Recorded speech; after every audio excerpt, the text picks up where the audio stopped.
Welcome to Dogs on Skates. This is episode 7. I am J Dog. That is Andy, and it was quite a game last night against the Winnipeg Jets. What are your thoughts and feelings of this past week?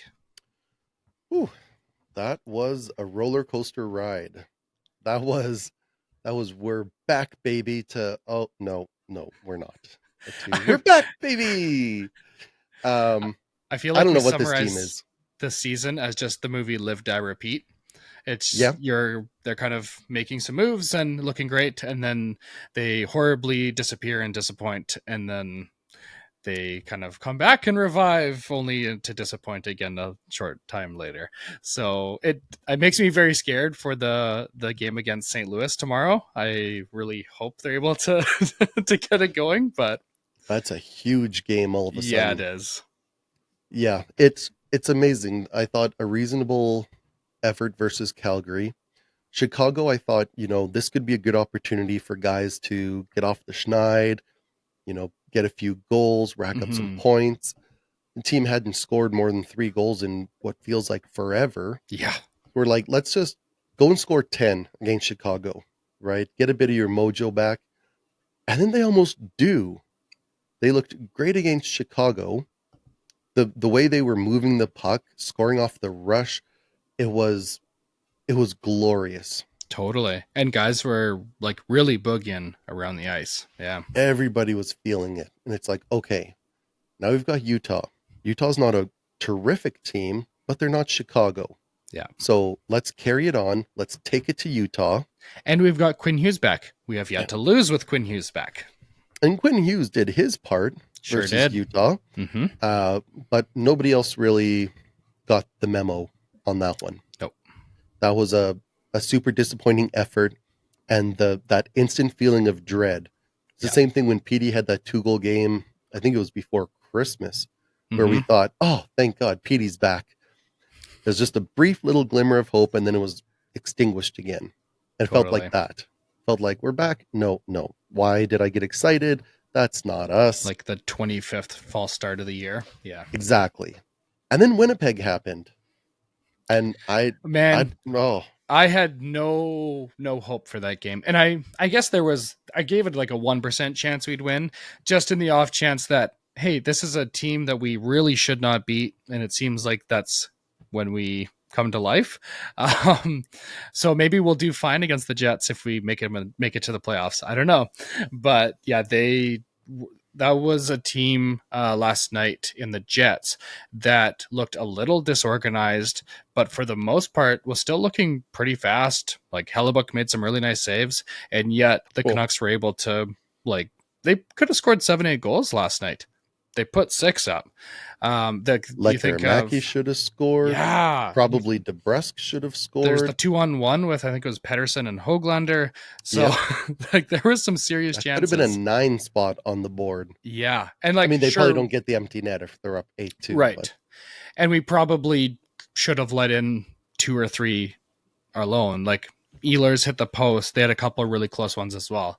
Connor had a wide open net. He kind of puts it back Yeah, into Lankinen, who's sliding across. Like, he wants that one back very totally. badly. Yeah. But I'm like, I don't know what to think of this team right now. Like that was exciting. If we can do more of that, that would be fabulous. Talk was pretty hard on a couple guys like Brock Besser saying he's just standing around watching play. And Which he then has been. That he was a sure has. completely fair assessment. You betcha. And then right after that, the guys all come out and are flying again. It's just can they sustain it? Because we've seen glimpses of this, but can they sustain it? We'll see.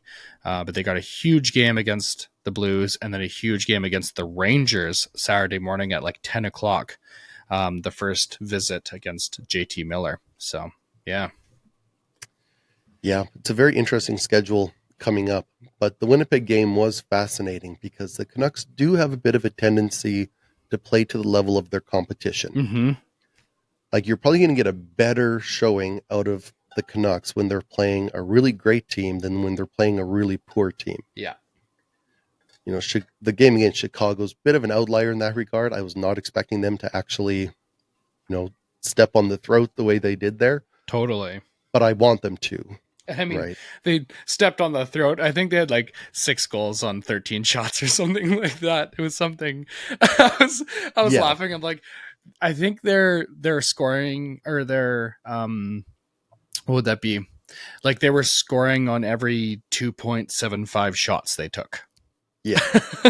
Which But I love that once they were up a couple of goals, they didn't just collapse so back true. and because that's what seems to always get them in trouble. Yeah. And it got me to thinking, why change the way that you play ever, really? If Mm-hmm. you're up, if what you've been doing has gotten you to the place where you are leading the game, why not just keep doing that thing that got you here? Mm-hmm. Now, And like score effects are the thing. Like if you keep pressing, you are allowing a little bit more space on the defensive side of the game. And if the team that is chasing gives like a hard push at the end to really try and like catch back up if you're down a goal or two, you are going to leave a few more gaps in the defensive end. I understand what you're saying though, like you don't want to completely let off the gas.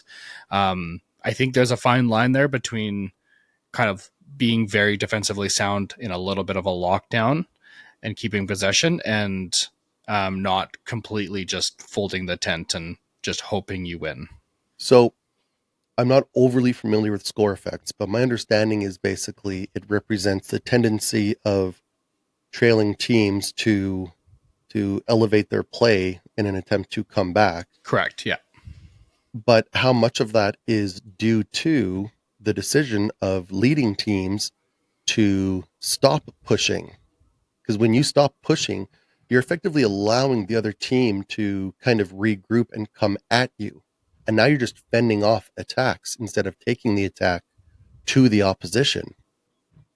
So that's, and I don't know, maybe there's a really, really good explanation in the world of advanced stats and score effects that Mm-hmm. explains that. But it always makes me wonder because a lot of guys, Tockett was talking about reprogramming PD's brain. Mm, He also talked about in one of the, I think the pre games or the post game, he was talking about Hoglander wanted 1 or 2 points.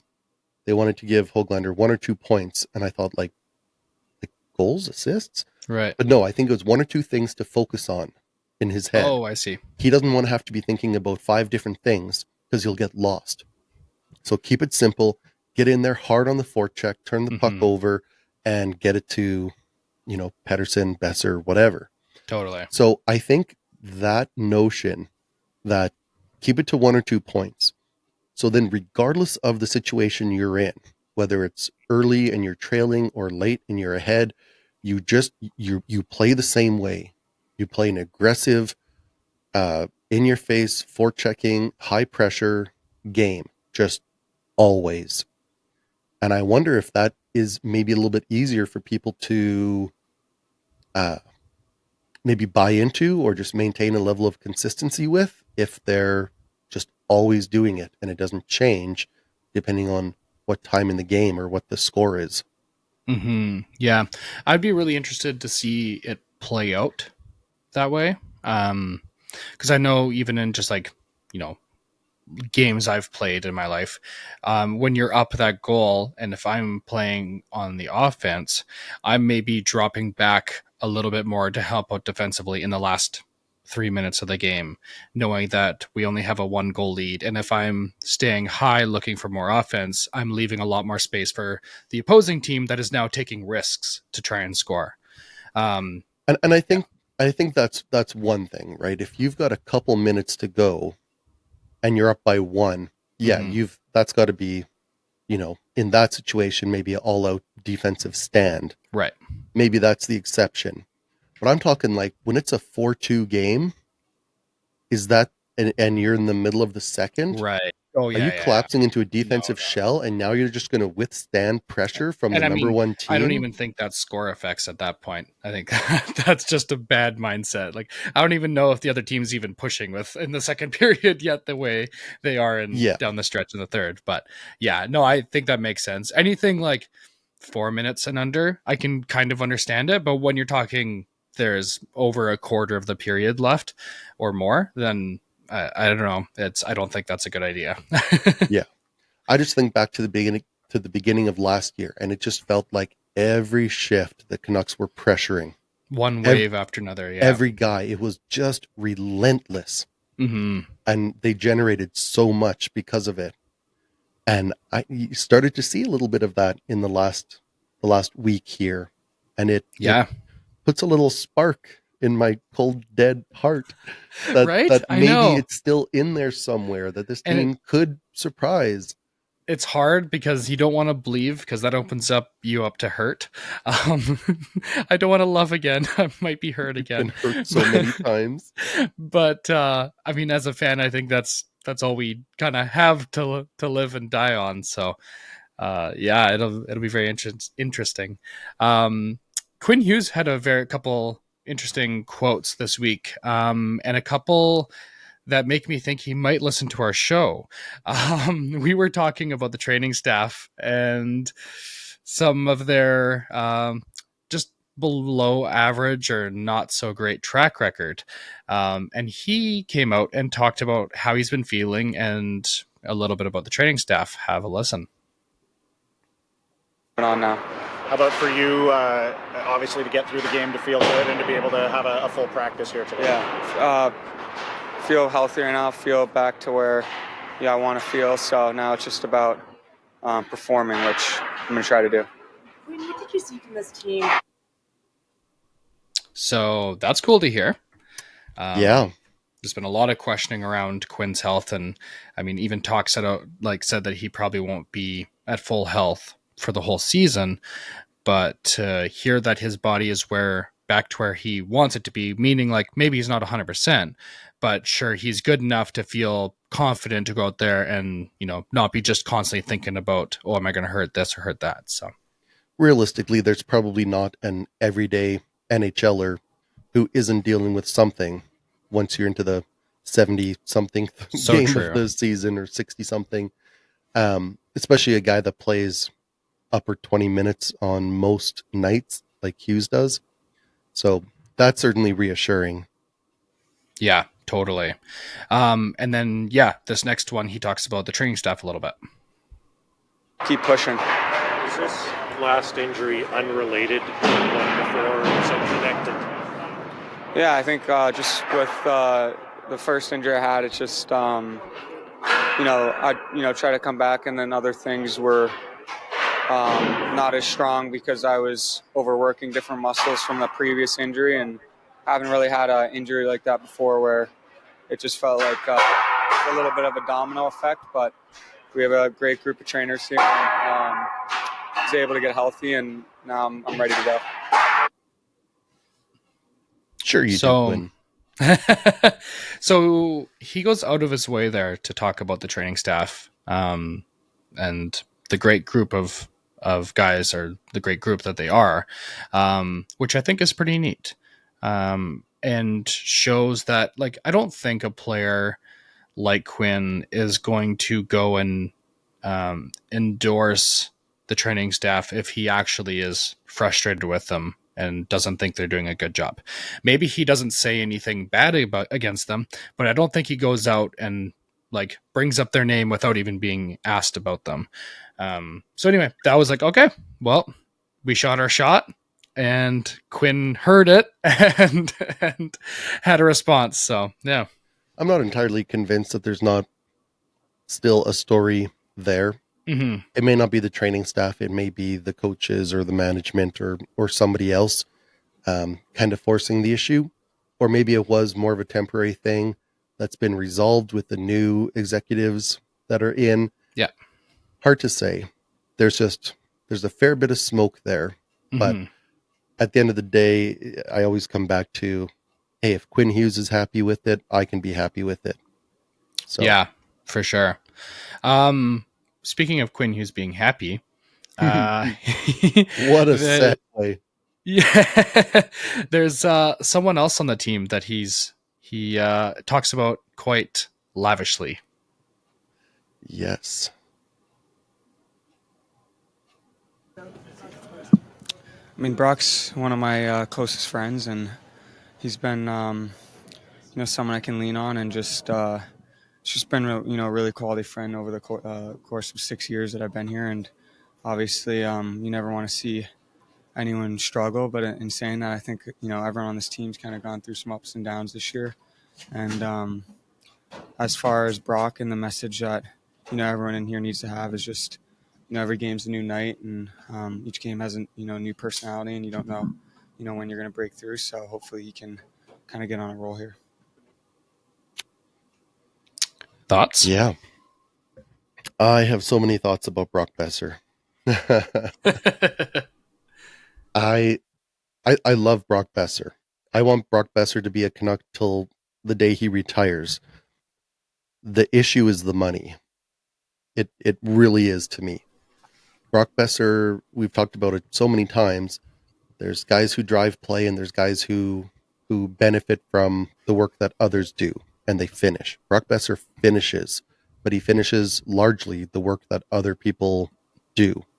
Yeah. So Jannik Hansen, I don't have the clip, but apparently went off a little bit on Besser Really? on this exact topic, which is if you want to get paid like a line driving player, Mhm. you need to drive your line. Yeah. And there's nothing wrong with being a complimentary, finisher on the line, but you got to accept that you should probably be paid like one. Alex Burrows. Alex Burrows. Yeah.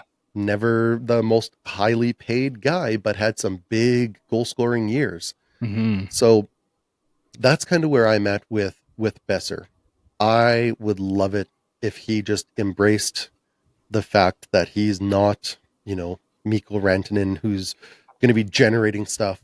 I mean, if you watched the game last night, there's actually a video earlier on that I watched that talked about how the Canucks, if Besser does walk, might be looking at a guy like Nikolai Ehlers. Yeah. And we saw totally. him last night, and you cannot tell me that there was a more noticeable or dangerous jet on the ice than Nick Ehlers.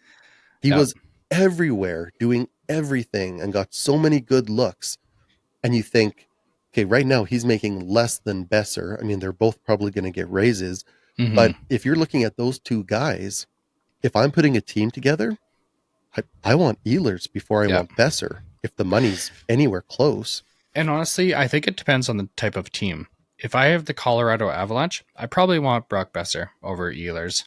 But with this team Really? and how slow they naturally are, I think I want Nikolai Ehlers probably over Brock Besser.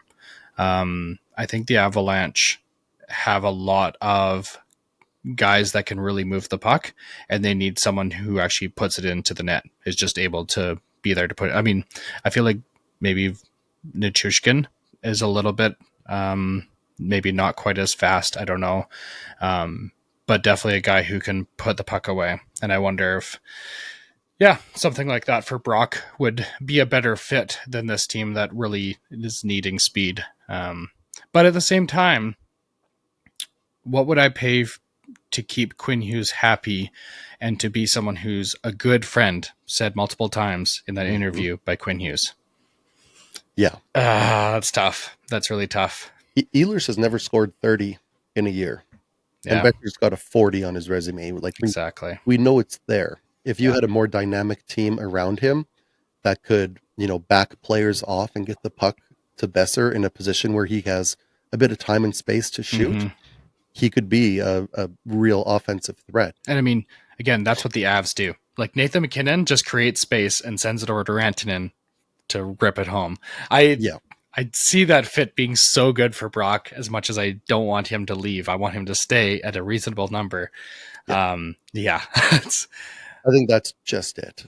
I think Yeah. that's what Canucks fans everywhere are hoping for. Like, Mhm. I haven't heard anywhere people being just done with Brock Besser. Like, there's almost this idea that Vancouver's done with Besser, that the fans are done with Besser. I haven't seen it at all. I've just seen guys be like, we want Besser. We just don't want him at 8 years for $8+ million. Like the sport, what is it? The one that does the contract projections. The AFP. Yeah, that's right. It's 7 years over 9 million. I'm like, oh, that's so expensive. And I know the cap's going up, but like that's really expensive. Who was it? Oh, I should have made a note of it when I read it. It was some player. I don't even know what sport it was, but they were talking about how he had left money on the table to the tune of like, did you read it recently? I think so. Keep going. Yeah, I don't even remember if it was the difference between like 6 and 5 million, or if it was like 40 versus 35 million or something. But whatever it was, he was taking a very obvious pay cut, and they asked him what gives, and he's like, well, I want to win, and really, what can I not buy with all of this money that I could if I had a little bit more? Right. Like my life is largely not going to be any different with that extra amount of money. I'm set. My family is set. My kids and their kids are set. So what more do I really need? So now it's about, okay, well, if I take a little less, maybe the team has a better opportunity to build and win something. So that's always the dream, I think, of the fans, is to have a bunch of guys who go, okay, I know I could get 8 if I leave, but I'm going to take 6.5 and I'm going to stay and we're going to win something here. That's everyone's dream. Yeah. And that's what the salary cap has done to us, unfortunately. Yeah. It's made us pro owner and anti player. Pretty much. Fighting for the big guy. To be clear, we're very pro player and We anti owner, but in this one sort of weird circumstance, we're like, maybe pay them a little less. But hearing that and hearing just how close they are, like Quinn now has come out and said that Pettersson is the guy he only sits beside in the plane, and Brock Besser is one of his best friends. And I'm like, oh man, this is making it hard to move off these guys. And here's the thing. We've now seen Brock Besser have some better games, and Pettersson as well, playing with Höglander. So you tell Höglander, your job, we don't give a crap if you ever score another goal for the Vancouver Canucks. You're just going to get in there and you're going to wreak havoc and cause turnovers and move the puck to other guys, and that's it. Yeah. And they're finding success. So I think as long as, you mentioned the speed on Colorado being a good fit for Besser, I think if they focus on bringing in more guys with speed that can carry the puck with speed, you can keep Besser and have him be productive. It's just, it wasn't working when you play him on a line with other guys who are also slow. Yep. Totally agree. Yeah. One thing I want to touch on as well is Philip Hedl injury. That's really tough. As soon as I saw a guy go down and I realized it was Philip Hedl, I didn't really see the play at first, and I was like, oh, please don't be the head. And sure then enough, you see him try to get up and fall back down, and it's like, oh no. Yep. So, I guess it's good that he's been feeling better and feeling pretty good the last few days, but obviously it's going to take a little bit probably, and that just really sucks. So, and I guess nothing for Dickinson out of that, hey? No, not a thing. Just A-okay. Nothing other than a not so vague threat from Kiefer Sherwood. Yeah. Regarding next year. He might have something coming. It's just that's going to be a next year thing. But that's just it. I know the NHL doesn't want that. They don't want guys taking a number and scheduling retribution, but you didn't do anything. That's exactly right. It wasn't a good hit. It was not. So I also think the NHL does like that. I think they like the drama. I think they say outwardly that they don't like it. I think they very much like it. Yeah.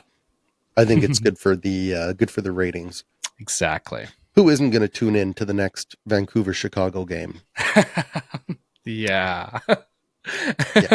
Well, now everyone's going to be tuning in. All right. So off to Dog of the Week. Who do you have for Dog of the Week, Andy? So I was tempted to just let you go ahead with your nomination, and I was just going to second whoever you said, because I struggled a little bit. I have a lot That of was guys. also my plan, so I'm glad we both didn't do that. Yep, that was smooth. That was smooth. I feel like I have a lot of guys that make for good honorable mentions. I'd give an honorable mention to Brock Besser. Bit of a breakout week. Who was like fully knocking on the door of Doghouse for me this week until last night. Yeah. Why do you think he turned it around? That- Confirmed. Quinn Besser's Hughes in shared the. the podcast with Brock. That's what they listen to on the plane, I guess. That's right. Thanks, guys. Yeah, I think an honorable mention to Pedersen. He's continued pretty strong play. Honorable mention to Hoglander Mhm. for all the things we said. But I think at the end of the day, there's one guy Mhm. who has. I don't know if it's going to be the same. Okay. You think you got me figured out, and I maybe think you so. do. Maybe you do. I think he has shown a shockingly high level of vision and playmaking sense that you maybe wouldn't have expected from a Okay, guy no, this who's is not going the same to person. shatter the NHL record in hits as well. Oh, nice. Yes. So I am going with Kiefer Sherwood Very for nice. the Chicago game, Mhm. the between the legs no look backhand pass, Oh, that was so beautiful. was Oh, it was so incredible. gorgeous. Yeah. and then spotting Suter coming out from behind the net last night versus Winnipeg. It's just early on in the year he was scoring, and we're like, Mhm. whoa, Sherwood can actually score. He's got actually hands, a player. Yeah. This is great. And then he kind of cooled down, Mhm. and he's maybe not scoring a ton still, but he's really showing that playmaking side, and he's not slowing down in the hits. And I think he's just, he was right in there with all of the honorable mentions, but at the end of the day, I had to make a choice, and I Yeah. went Kiefer Sherwood. Nice. I like that. Now, I have someone that has stuck out to me like all season. And It's going to be the trainer don't- for getting Quinn Hughes back, everybody. you're not too far off. Yeah, he is quite spectacular. And I'm just going to say it. It's Quinn Hughes. I don't know. I don't think he's gotten a dog of the week yet. How's Quinn Hughes not gotten a dog of the week yet? He's missed time. His first game back, I think he played almost 29 minutes in a win against the Flame. I think it was the Flames that he had those high minutes in the late overtime. Or actually went to a shootout. I like Sherwood a ton, but I don't know how we don't give it to Quinn here. I don't know. It's tough. What do you think? Yeah. He has created at least 3/4 of the goals we've scored in the last 3 games. Yeah. I mean, 5 points in the 4 games since coming back. He's still very injured. If we didn't think that he was already Superman, he would have dog of the week every single week, even the ones where he was injured. And I think that's his burden to bear. Right? It's why he'll always probably get not enough respect Yeah. from probably us and really everybody, because he just does it all the time. Yeah. So consistently. So incredibly consistent. If anybody else did it for one game, what Quinn Hughes does every game, we'd have a half-hour long segment and we wouldn't shut up about that guy. So true. We'd give him So dog of the true. year on the spot for one game like that. And he just does it night in and night out. Yeah, you're right. I mean, say whatever you want, right? The 5 points in 4 games, the huge minutes, the steadying presence, 3 I mean- wins and 4 games that he's been back. that feed to O'Connor was Oh, just and does that like got them going. oh yeah. If the Jets score first, I don't know if we have the kind of game we had last night. That move by O'Connor, which just kind of to back up into open ice and just stick up ready for the one-timer, that's what Sherwood was doing a lot earlier this year. He was just finding some open ice and just being ready. He's like, hey, I'm here if you want to send it over. And he scored Free so delivery. many goals that way. Yeah. And No tariffs, Quinn. No tariffs. Free delivery. and it's so smart, especially when you have guys that can move the puck as well as Quinn Hughes. Just find a little open ice and be ready for it, and he'll find you. Yeah, So totally. I love it. Let's go, Quinn Hughes. Honorable Okay. mention to Kiefer Sherwood 100%. He was very and all those other noticeable. guys. Yeah. Which, I mean, going into tonight, I was like, oh man, or last night, I was like, oh man, this is going to be tough to pick dog of the week. This is thin Yeah. pickings again, but thank you.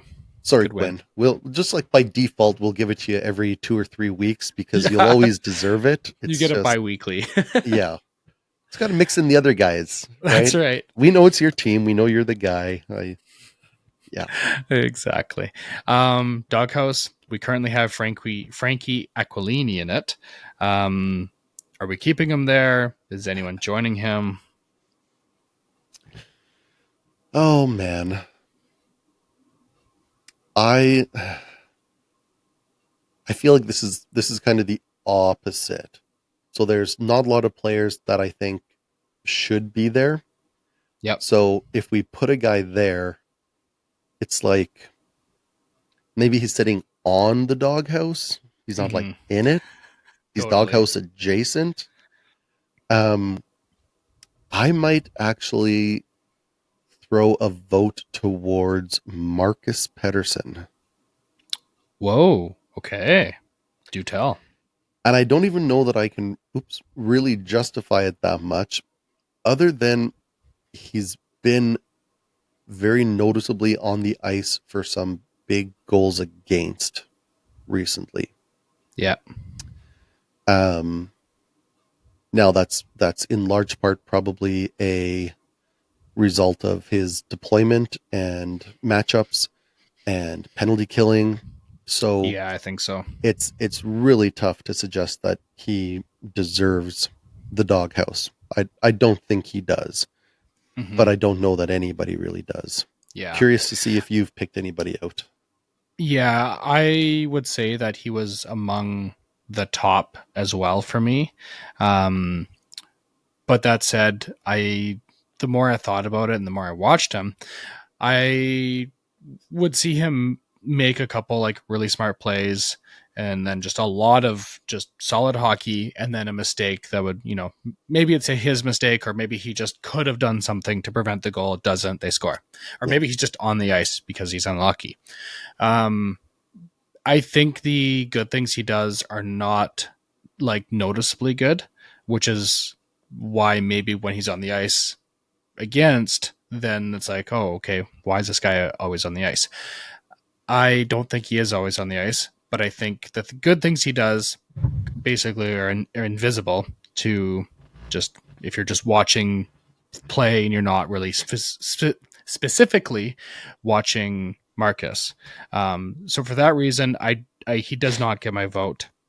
My vote will stay with Frankie. I don't think there's anyone that deserves to kick Frankie out of the house. Yeah. I mean, it certainly would have been my vote as well. I thought we were going to commit to the 2 weeks for but again, Frankie. It's our show, so I know. and it comes with good reason, and it's a nice segue because, and maybe a good reason for Frankie staying in the doghouse. Hold on. Before you do that, let's just confirm Francesco Aquilini, another week in the doghouse. Yes, correct.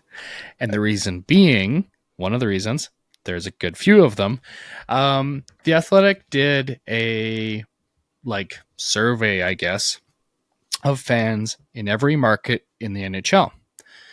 Well, Francesco Aquilini came in at number 31 out of 32 of owners in the NHL. So not great. Not great at all. So his overall score is a D+. Again, this is fan voting of what their thoughts are of their owner. He's a D+ in his, I guess, overall valuation from the fans. The willingness to spend is 25th out of 32. Organizational stability, 30th. treatment of the fan base, 31, and franchise vision, 23.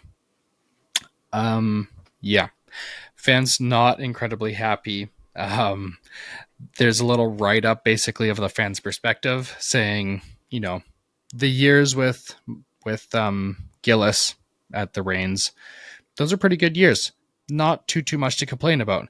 But the 8 years of Jim Benning made it so that like all the goodwill that was built up prior to Jim Benning and all the potentially goodwill that has been built up since Jim Benning does not cover the horrible 8 years of Jim Benning and the fact that Jim Benning was basically just holding the owner's hand the whole time. So it's basically the owner's 8 years of running the team, and that has really wrecked his perception from the fan base.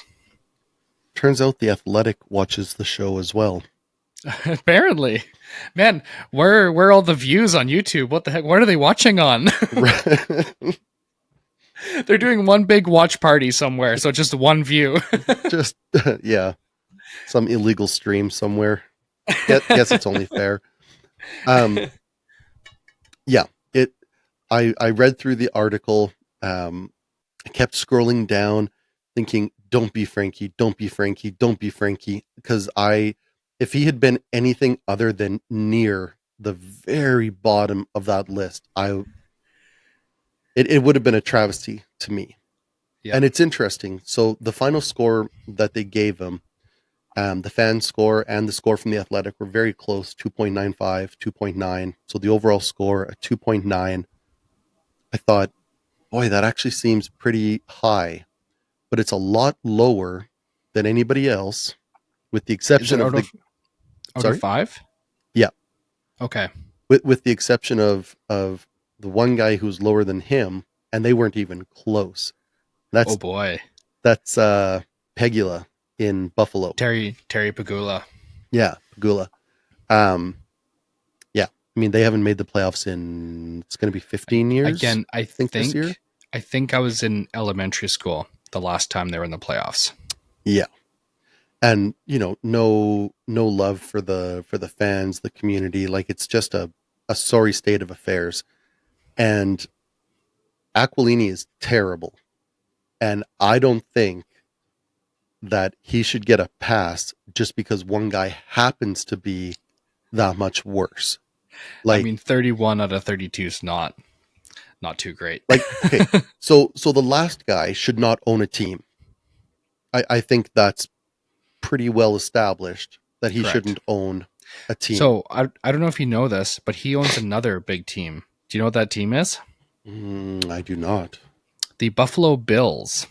Oh, He owns the Buffalo Bills, one of the like richest franchises, most, I guess, highest value franchises in North America. And his daughter is a professional tennis player and like a top tennis player. He just does not care about this team. The Sabres are just, he can finish last and make a profit. That's why he owns the Sabres. yeah. So if we take that guy out of the equation, Frankie, you are dead last.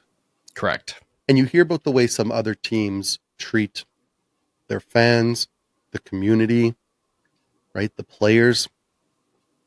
There's no reason that you can't do that. Besides, you're stubborn and you're greedy. That's it. It's the bottom line. As soon as the team starts winning every single year, he's been jacking up the ticket prices. He's jacking them up next year, and we're not winning. Correct. But they made that decision like last year. Yeah, on the back of that 2 years. Successful exactly. run. Exactly. Yeah. There's no love for the fans. I can't even tell you how grossed out I was when they replaced that one section of seats with the larger, nicer black seats right behind the benches for the President's Club. Hey, if you want to spend a whole bunch more money, we'll give you a nice seat. And we'll make sure that everybody on TV has to look at them. Mm-hmm. It just, it rubs me the wrong way. My wife worked a whole bunch of overtime and got my son and I tickets to the Sharks game, and I think we're in one of those seats. I think it falls Oh, cool. within the block. So my oversized behind is going to be glad for a little extra real estate, but it's so gross. The tickets are Yeah. so expensive. This is like a once in a lifetime thing for my son and I. This is breaking the budget in all sorts of ways, but it just grosses me out that again, people with money are the priority. Yeah. Right. And Frankie's money is priority above all else. Exactly. Well, I think that's a very justified reason for him to remain in the doghouse one more week. Absolutely. So taking a look at the playoff race, things are gotten a little interesting. So the way it's sitting right now, the Jets would play the Vancouver Canucks in the first round. The Dallas Stars would play the Colorado Avalanche, which would be wild because we would have the Mikko Rantanen battle right off the bat. And probably, maybe the best two teams in the Western Conference facing off in the first round. And then in the Pacific, we have Vegas facing off against the Minnesota Wild, and Edmonton and LA. What is that, like 7.0 now, 8.0, something like that? They have faced each other every year. And one thing that's interesting is the Minnesota Wild have 68 games played, 81 points. The Canucks have 68 games played, 75 points. So equal games played, we are down by 6 points. Then there's the Blues, one less game, but same amount of points as the Canucks, and the Flames, that is the Blues have played one more game. The Flames have one less game and have 2 less points than the Canucks and the Blues. But the Minnesota Wild have not been doing great. They have this month, or this past week, I guess, they lost to the Canucks. Then they lost to the Penguins, beat the Avalanche in a shootout, which I think they were lucky to get that. Lost to the Rangers in overtime, lost to the Blues, and then again squeaked away a win with the Kings. It was like I think it was a 1-goal game. They got an empty netter, make it 3-1. Yeah, So 4-5-1 in their last 10. Right. So not fabulous. And again, this has just been a theme, I would say, since like Four Nations, where they have continued to slide since they lost Kaprizov. And Kaprizov doesn't really have a set time to return yet. If he remains out, and the Blues that have been, I think, 8-2-2 in their last 10, they keep rolling. Well, and the Canucks, if they can get 8-2-2. hot. Sorry? 8-2-2. Quick math. What did I say? I think you said 8-2-2, which would be 12 games. The Blues are 7-2-1 in their last 10, but they've won 3 in a row. So the Blues are hot. They're rolling. Yes.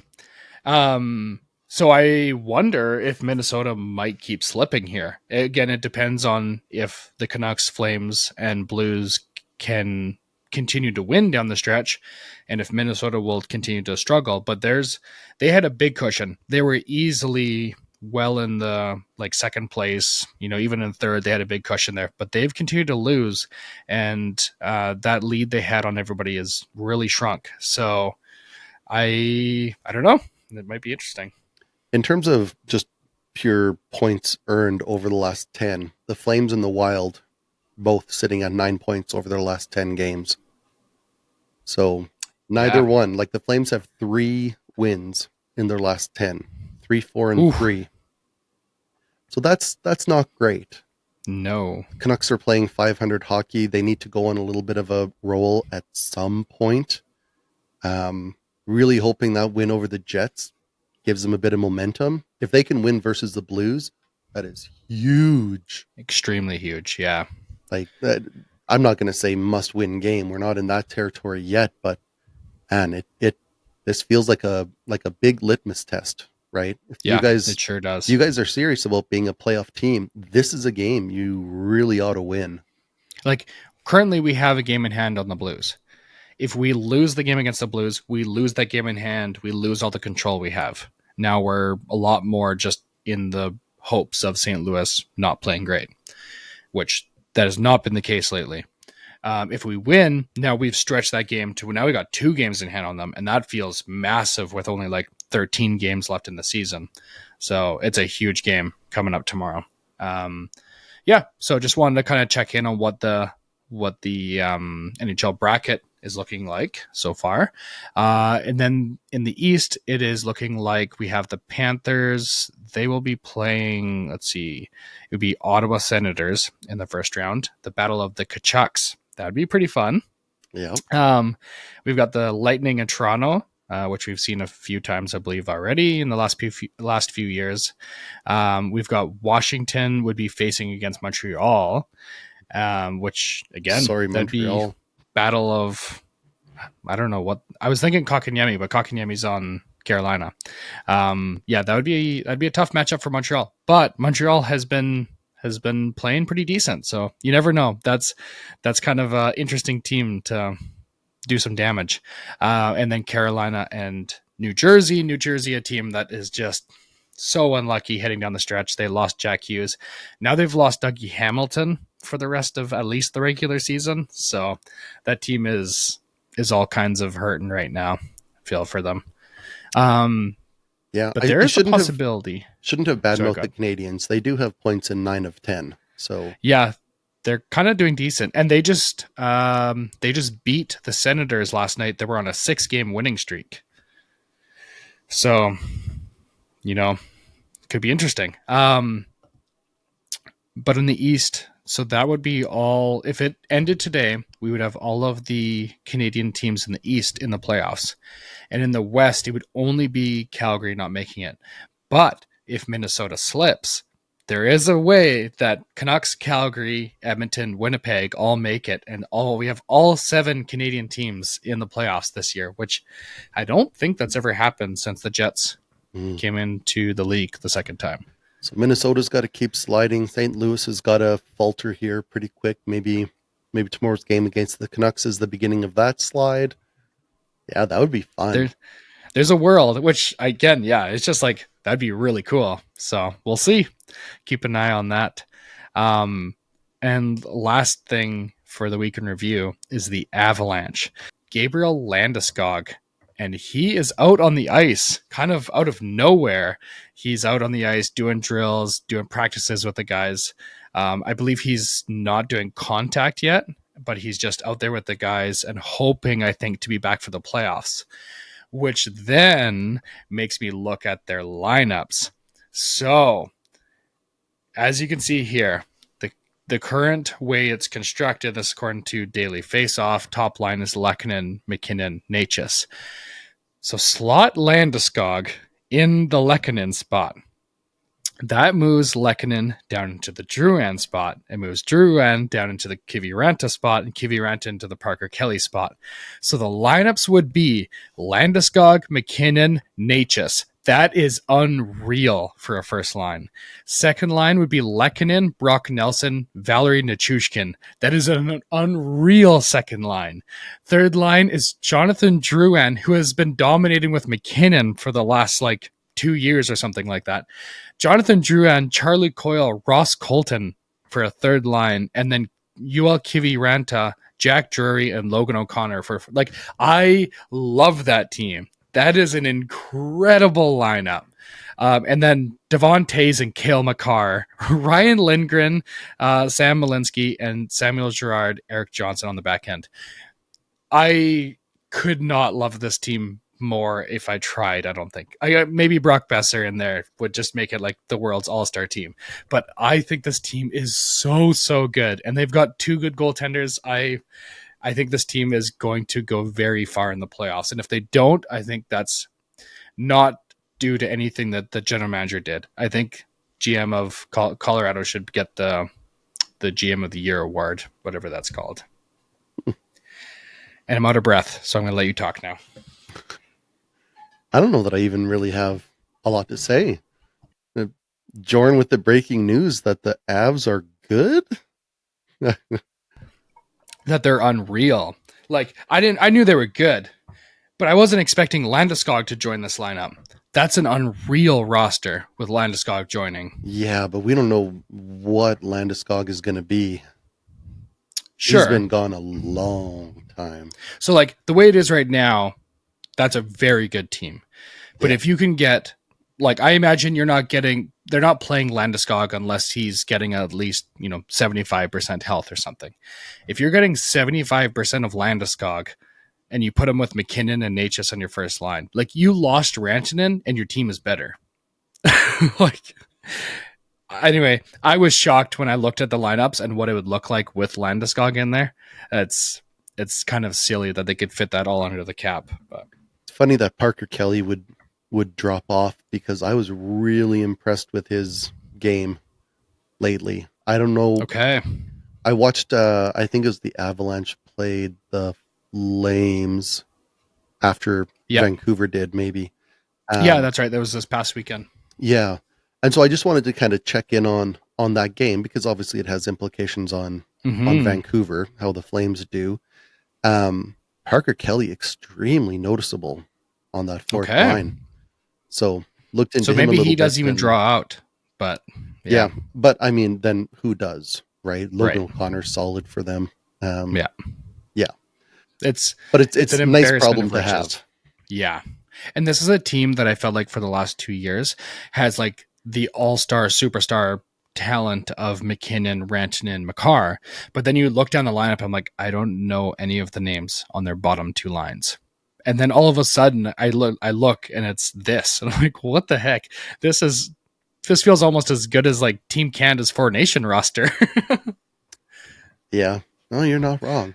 So anyway, that kind of caught me by surprise. I wanted to bring that up. But yeah, okay. So I think we'll head off to the dog park.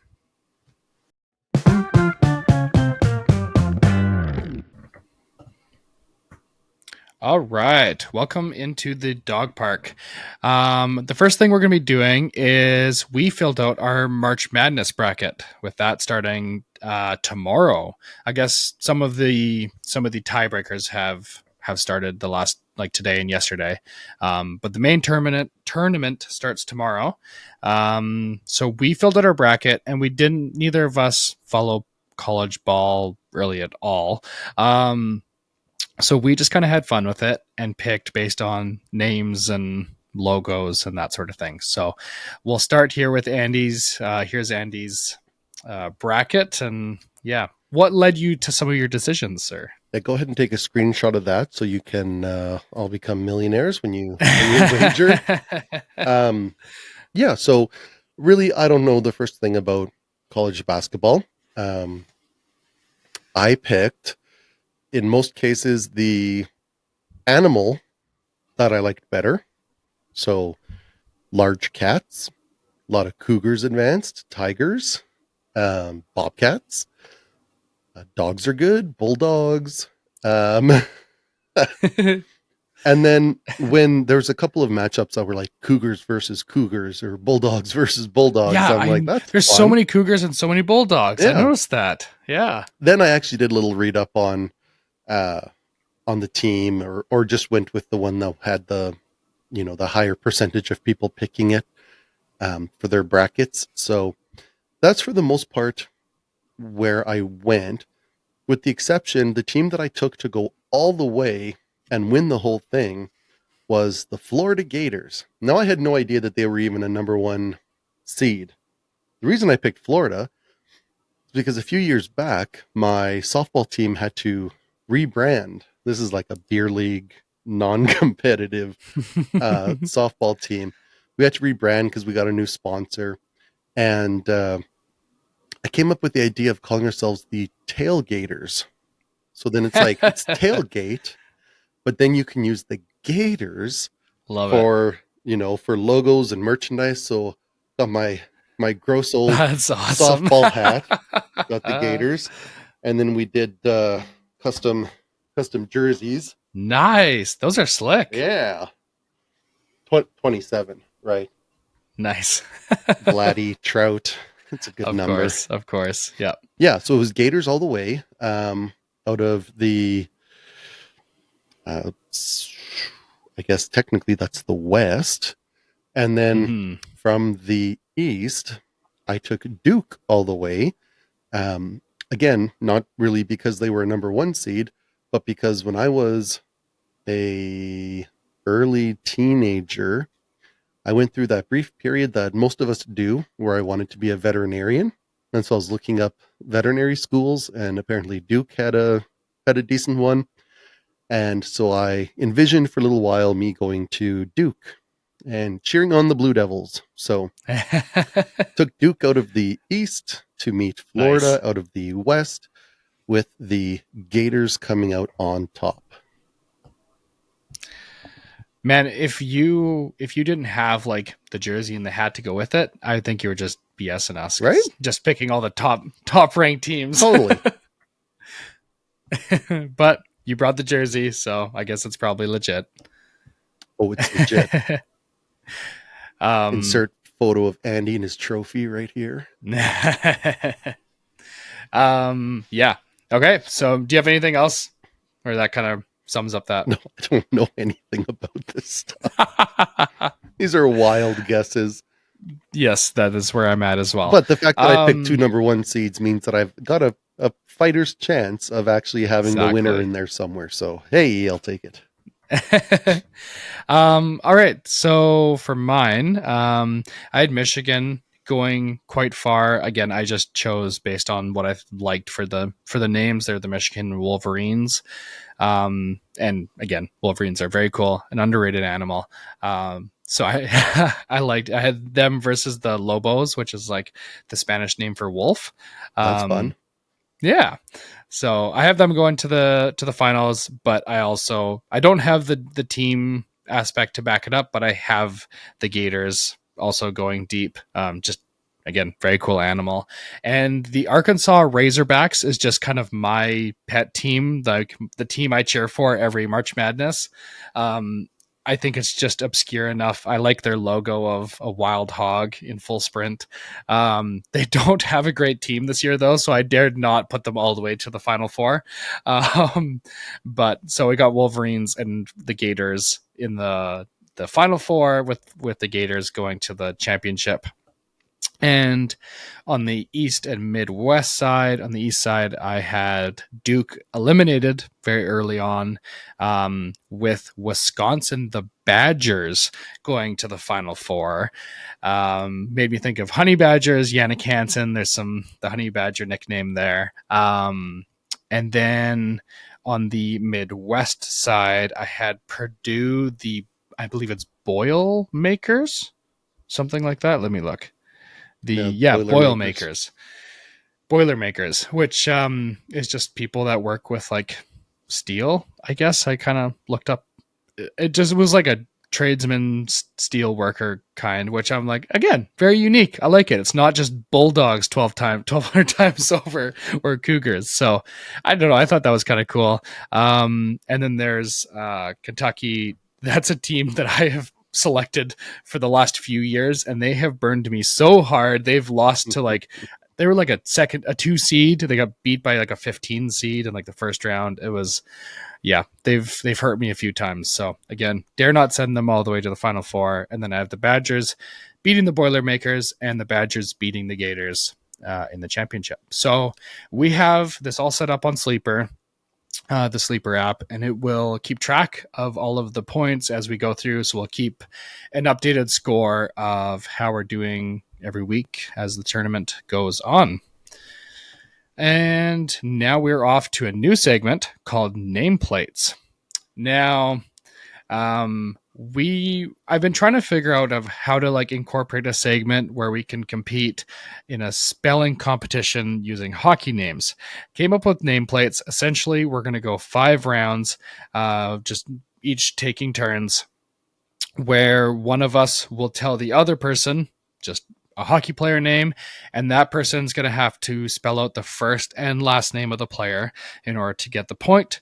We'll do 5 rounds of it, and the person with the most points at the end of 5 rounds wins. And there are some interesting hockey names, so this should be fun.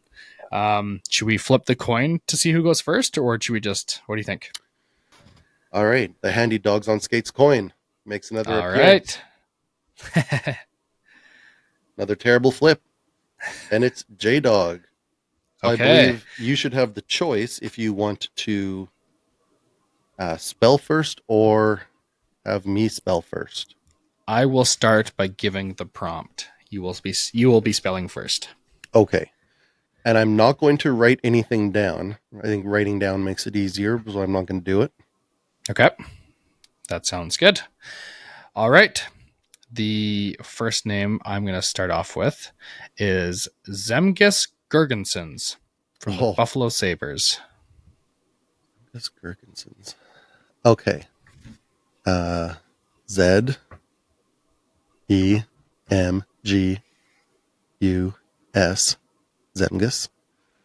G I R G I N S O N S.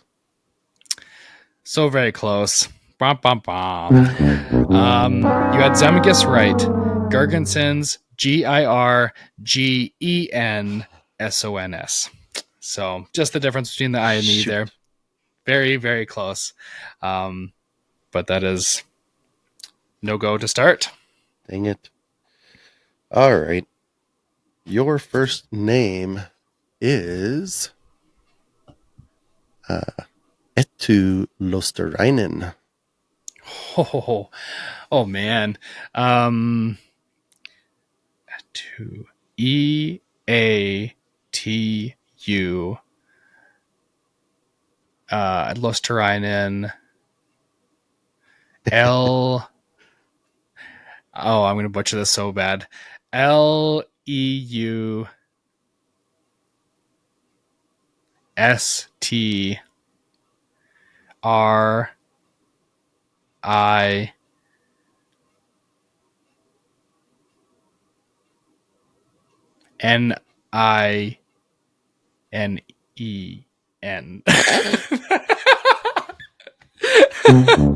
That is incorrect.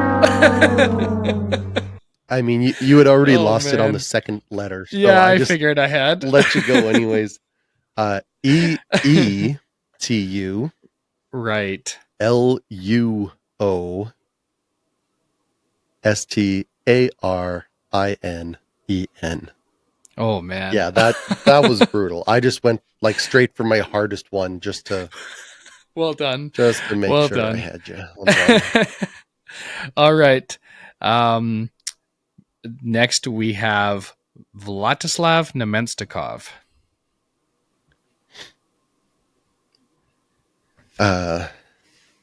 VLADISLAV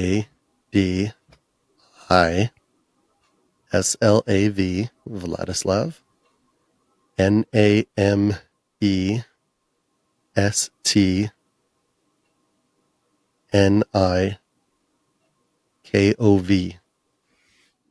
Correct. Yes. Well done. Well done. That is that's a long Let's one. go. Whew. Okay. Next up for you, Andrei Vasilevsky. Oh, I have him on both of my fantasy teams. I better not screw this up. Oh dear. Andre A. Oh, okay. I'm gonna stop there. AND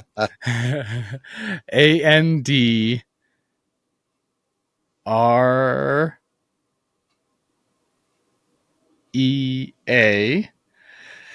Andre Vasilevsky VASILESK.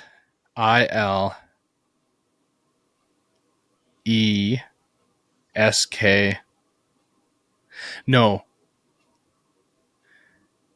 it's VAL or VAS IL EV SKY Vasilevsky. Close. Andrei ends with an I, not an A. Oh, okay. And Vasilevsky ends with the sky is SKIY.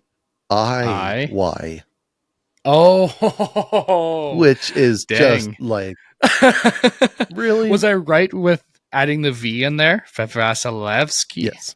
Yeah. Okay. Dang it. 1-0. Okay. Next, we have Henry Yokiharu. HENRI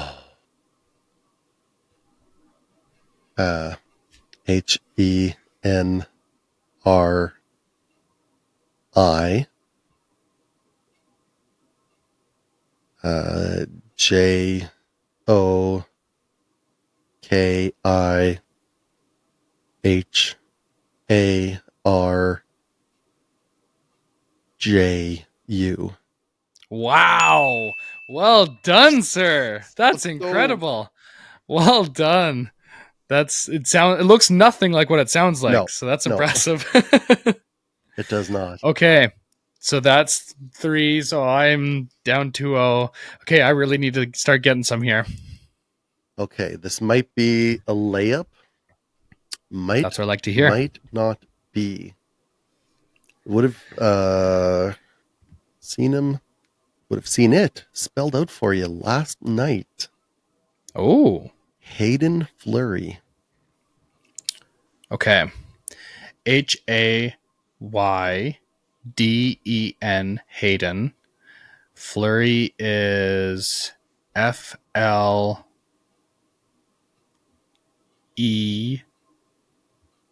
It's the E or the U or the U and the E. FLEURY. So Ah, no, don't do that. you got Fleury right. Yeah. Hayden. Not Hayden, though. HAYDN. Really? Hayden. Yeah. Mr. Uh-huh. Hayden, Yeah. can I speak with your parents? You know what? He needed that extra I that Vasilevsky has. Yeah. He's not using it. Oh, man. Yeah. Oh, dang. Well, Yeah, that was done. dumb. That was a good one. Thank you. I'm getting Thank stomped here. Okay. A little bit of throwback. Former Edmonton Oiler. Almost came to the Canucks. Drake Caggiula. Oh, that is a good one.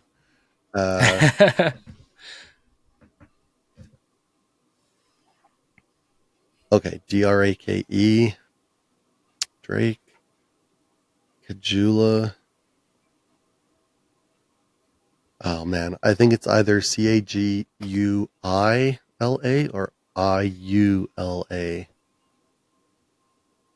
If you get this, you win.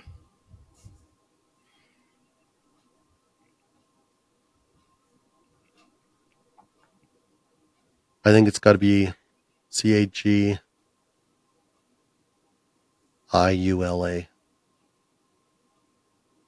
Is that your final answer? Yeah. Incorrect. You had Drake, right? Obviously. And then CAGGIULA. 2 G's. Shoot. Just unnecessary. J-Dog stays alive I do. for now. I do. Just barely. But I need this one. I really need this one. Okay.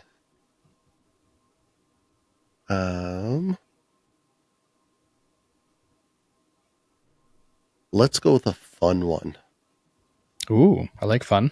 Jonas Donskoy. Oh boy. JONAS. And then Donskoy. DON. I feel like there's extra letters in here somewhere. SKOI. Jonas Donskoy. So you got Donskoy. But But I missed. you missed Yup, an Jonas? O in Jonas. It's 2 O's. Dang it. I knew there was an unnecessary extra letter in there There somewhere. sure was. Yeah. All right. If this is going to be a repeat segment, we should probably keep going. Yes, we'll keep going, but for the record, Andy's the winner.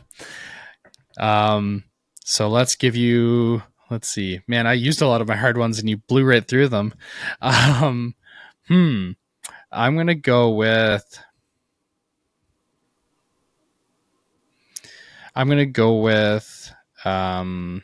Ukko-Pekka Luukkonen. Oh,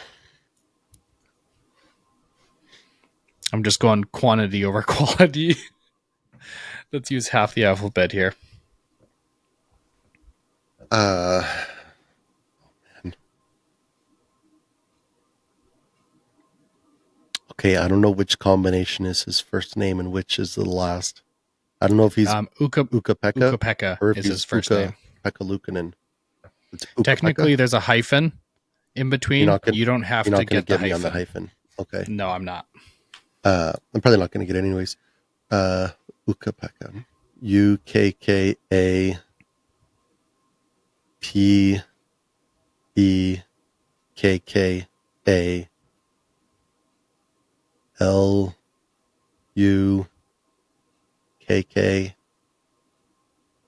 LUKKONEN. Very close. Double N's. But no. UKKOPEKKA.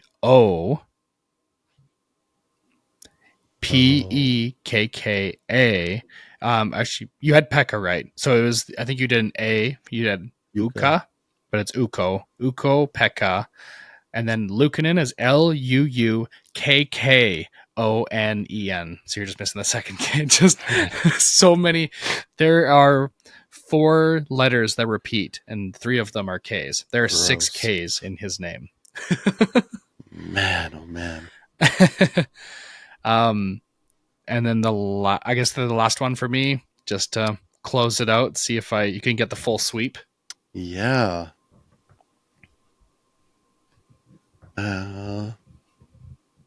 Let's go with Antti Ranta. Oh, Antti Ranta.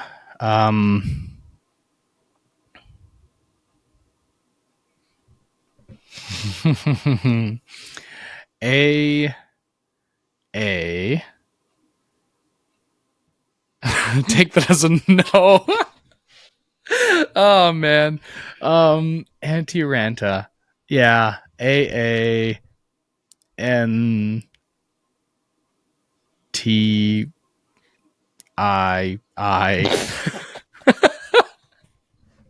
Ranta is RAANTA. Well, you got Ranta. That's the important thing. The anti. What is you the can still anti? work in like the Jersey store. You'd be fine. That's right. ANTTI. ANTT. Okay. Yeah. Okay. Well. Yeah. That was bad for I got J-Dog. stumped. And I even came up with a segment that will be the last time it will be airing. I hope you enjoyed it, but you never have to watch it again. I enjoyed it. Just kidding. That's good. Okay, let's head off to the draft.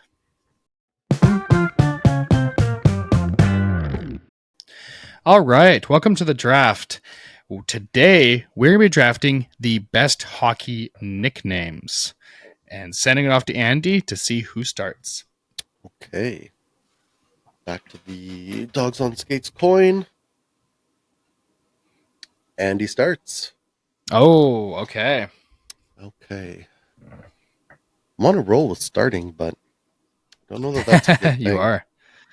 Although I did get I got the flip for the nameplates, which did not help me. So it did not.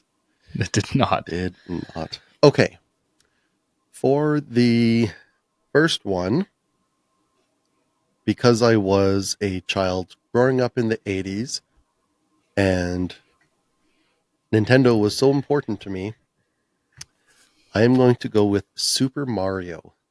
Ah, nice. Yeah, that's a really good one. Yeah. Mario Lemieux. I like it.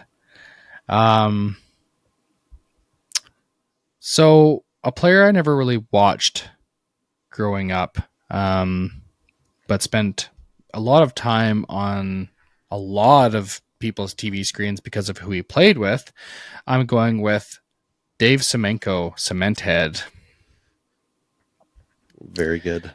Just very solid. And for the next one, a player that is in his final year of the NHL, kind of doing his last trip around the league, I'm going with Flower, with Marc-Andre Fleury. I like it a lot. When I first met my wife, that was one of the first things I learned about her, was that she actually enjoyed hockey, and her favorite player was Marc-Andre Fleury. Oh, very neat. Yeah. Cool. I mean, he's such a lovable guy. Oh. I can understand why. No kidding. And still, even at, what is he, 40 now? Still Yep. really good. Something like that. Yeah, he is. Oh, excellent choice, Flower. Thank you, sir. You are next. Yes. I'm going to go with the aptly named Dominator. Dominic Well Hasek. done. Yeah. Yeah, that's high on my list. I was wanting that one. And he's another guy that kind of predated my more serious interest in hockey, that I watched a bit of just how good was Dominic Hasek in his prime, and it was real, real good. Yeah. Very aptly named Dominator. Oh, nice. And then for number 3, I'm going to take Cujo, which initially struck me as kind of a lazy combination of just the first couple letters of Curtis Joseph. Yeah. But then it kind of works. You lean into it. The Cujo, the Stephen King reference. He had the fangs on his mask throughout his career. It just kind of worked. And I think it gives him a little bit of an edge that I think plays well for a goaltender. So yeah, so true. I think all in all, it worked pretty well for Cujo. Good selection. I feel like there's so many good nicknames on my list, and actually I don't think I have actually any that you selected make the top 10 on mine. So I've got tons to choose from. But I had some fun with a few of them, and one of them is the color commentator for the Vancouver Canucks, Ray Ferraro.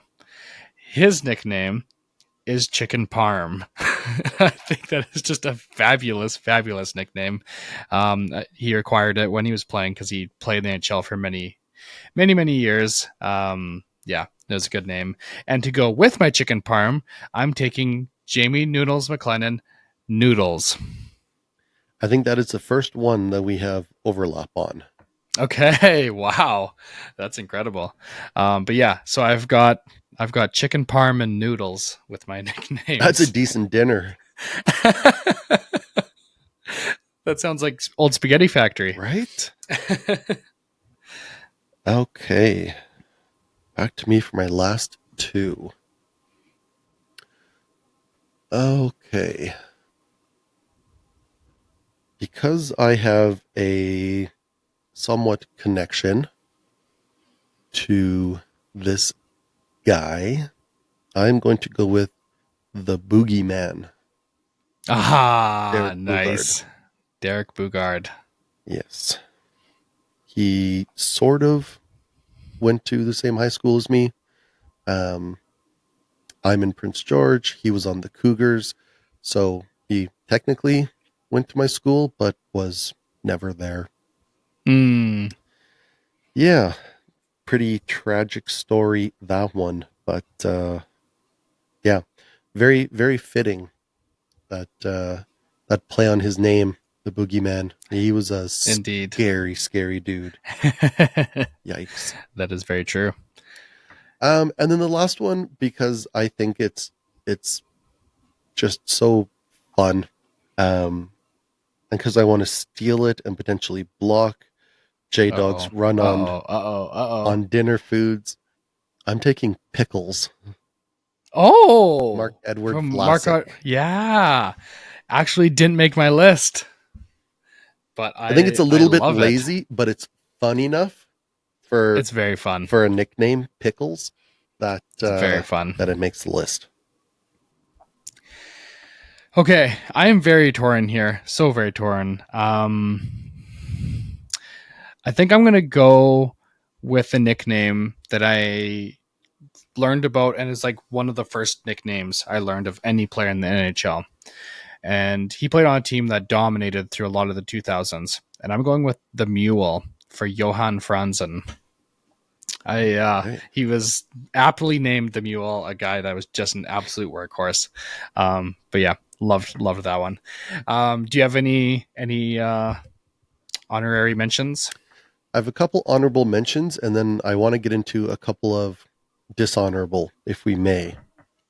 Okay. Honorable mention to Dave Tiger Williams, Yes, I have that one as well. the Russian Rocket, Uh-huh. Mm-hmm. and I do actually really like the Kid for Sid. Yep. For Sid the Kid. Uh-huh. Totally. I have all of those on my list as well. Also just the Rocket for Maurice Richard. His Jumbo. little brother was the Pocket Rocket. Yes, that's right. I learned that today. I did come across that. Yeah. Jumbo Joe Thornton. And Danny Barrere, the Cookie Monster. I don't know the backstory there, but it's a great nickname. I think he injured himself getting a cookie or something. Oh, really? That might not be right. We have to look into We that. will. And lastly, the King, Henrik Lundqvist. The King I struggled with because, I mean, Brodeur was the king too. Henrik was like the king of New York, though, and he had the crown on his helmet. It was a whole thing. But yes, And the guy looked like a runway model and just The embraced Swedish the whole king. Yeah, Yeah, it was, definitely. it was pretty good. Yeah. Okay, I have some somewhat dishonorable mentions that I'm going to say anything with so like Kaner. Yes. It's terrible. Yeah. It's lazy. Anything with a Y at the end? Uh-huh. It's the same kind or of thing. the IE, like the Millsy. Mizey. Yeah. It's like really Mizey Yeah. for Tyler Myers. Come on. Dishonorable mention. But the most I like it. the most dishonorable I save for guys like Anson Carter, who try to give themselves nicknames that they think are cool. Oh. Said, hey, it's Ace here. No. Oh no. Nobody calls No. you Ace.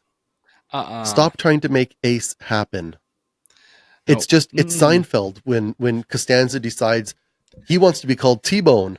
So he just goes into work and he eats a T-Bone every day. And then somebody else gets the nickname T-Bone and he just loses his mind. It's just the saddest thing to try to get a cool nickname for yourself by starting it yourself. It's so true. Especially when you're already a hockey player, dude. Yeah. Like, that's cool. You don't need to give yourself some kind of nickname. You know what? If you hadn't chased the bag and just stayed with the Sedins and racked up massive amounts of goals, maybe somebody would have called you Ace. But you blew it. You're not us. Ace. All right. Off to Tuesday.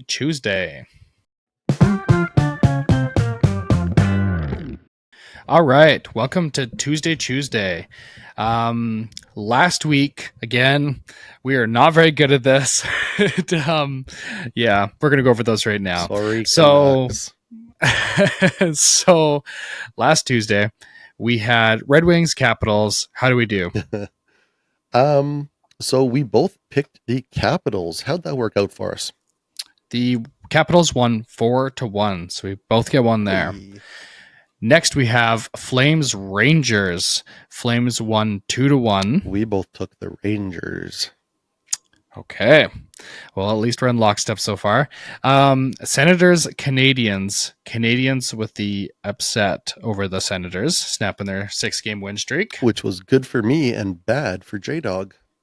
Yeah, the 6-game win streak. I was trying to get it to 7, not happening. Islanders, Penguins. Islanders with maybe, I don't know if that's an upset. Maybe not. They're both about the same. Islanders win 4-2. We had both taken the Pens there. Okay. Yep. Blues, Predators. The Blues keep rolling. They win 4-1. Which we both saw coming. Awesome. And Ducks, Stars. The Stars squeak out a win 4-3 in overtime. And that benefited both of us as well. All right. Awesome. Now, I believe I remember how I went on this. We got Kraken, Blackhawks. I believe I was rolling with Bedard here, and he did score. He scored the first goal of the game, but the Kraken won 6-2. And I was a little confused as to why you were taking the Blackhawks, and I was right. Indeed, this time you Yes. were right. Utah and the Oilers. The Oilers laid a touchdown down on Utah with a 7-1 spot. Who do we choose there? The Oilers just continue to screw me, whether I pick them or not. They do the opposite. So J-Dog claws one back by choosing the Oilers. All right. Nice. And Canucks Jets. Canucks, as we know, with the 6-2 W. Yeah, neither of us saw that coming. Yeah, no. No. So what was our total outcomes here? So I actually equaled the Blind Monkey this week, going 5 for 10. J-Dog was Nice. a little lower at 4. Ah. But that brings Okay. our running totals to Oh, man. 14 all. But Oh, that's wow. out of Okay. 30 games, so it's not great. So, we're very nearly 50%. Yeah. That is actually wild how accurately 50% we are. Yeah. That's It's crazy. not good though. Okay, so let's do better now. We're going to be starting off this next Tuesday with Senators Sabres. I am going to go the Senators here. Who have you got? Oh, I am also going to go Senators. And That makes sense. Predators Hurricanes. I am going to have to take the Hurricanes there. Canes for me as well. Next, we have Lightning Penguins. I am all about the Bolts. They are rolling. Yeah, it's the Lightning for me too. Maple Leafs and Flyers. I am, even though I don't like it, I'm going to choose the Leafs.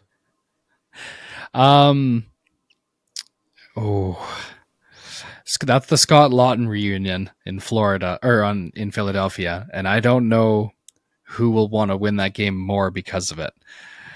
I'm going to go Leafs. I think they got enough star power to push it over the edge, but I think the Flyers are going to want a piece of that one for sure. Blues Canadians. That's a tight one. Yep. Two teams that are both doing pretty well. I am going to go Canadians on this one. I will take Blues. I think it's a coin flip, so I'll just go opposite of you. Fair. Golden Knights Wild. I'm going to take the Golden Knights. I gotta. Oh man, Yeah, they're sliding. I know you want to take the Wild. I know you do. I do. I do really. Okay, I'm gonna. Let's Do go it. Golden Knights. Oh, you coward. Ooh. Yeah, Capitals Jets, a big matchup of two dominant teams. I am. Oh.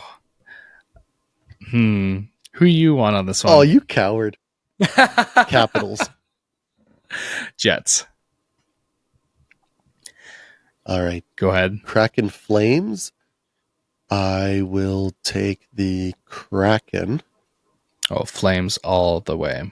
Not that I'm cheering for them, but I think it's Flames all the way there. Not a fan of the Kraken. Avalanche, Red Wings, Cost you Avalanche. last week. Yeah, it sure did. That was the Blackhawks. Red Wings, Avalanche. I'm taking the Avs all the way. Yeah, me too. And then to round it out, we have Kings and Rangers, and I am all about the Kings in that one. And I think the Rangers are going to win that one. Interesting. I mean, I thought they were going to beat the Flames. I feel like it's a very similar type team in LA. So we'll see. Maybe they can do it. Maybe I'm wrong. So as we know, approximately half of those will be wrong. Like 48.5% of Yeah. them, or 51.5%, I guess. We are really good at being slightly below average. You can also just have like a randomizer pick it and it'll be the same one, or like a drunk squirrel. Maybe we should. Should we try and beat the randomizer? Ooh. Okay. Well, I'm gonna